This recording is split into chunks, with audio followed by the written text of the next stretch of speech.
వీర వెంకట సత్యనారాయణ స్వామి. ఈ ఆలయం 1891లో గోరస గ్రామ ప్రభువు అయిన రాజా ఇనుగంటి బహదూర్ గారిచి నిర్మించడం జరిగింది. అన్నవరం అంటే మొదటగా అందరికీ గుర్తుకొచ్చేది సత్యనారాయణ స్వామి వ్రతం.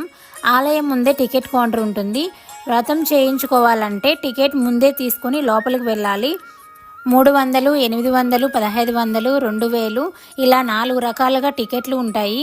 స్వామివారి నిత్య కళ్యాణం ఉంటుంది. టికెట్ కాస్ట్ 1116 ఉంటుంది. శీఘ్ర దర్శనం టికెట్ వచ్చి 200 రూపాయలు ఉంటుంది. వ్రతంలో 4 రకాల టికెట్స్ ఉన్నాయి కదా, ఒక్కొక్క టికెట్కి ఒక్కొక్క మండపంలో జరుపుతారు. వ్రత విధానం ఒకేలా ఉంటుంది. మండపాలు చాలా ఉంటాయి. 2000 రూపాయల టికెట్ తీసుకున్న వారికి మాత్రం స్వామివారి గర్భగుడి పక్కనే ఉన్న మండపంలో వ్రతం చేసుకునే అవకాశం ఉంటుంది. ఈ వ్రతాన్ని అత్యంత భక్తి శ్రద్ధలతో చేసుకోవాలి. వ్రతానికి కావలసిన పూజా సామాగ్రి అన్నీ వాళ్ళే ఇస్తారండి. మనం పళ్ళు, పూలు, టెంకాయలు మాత్రమే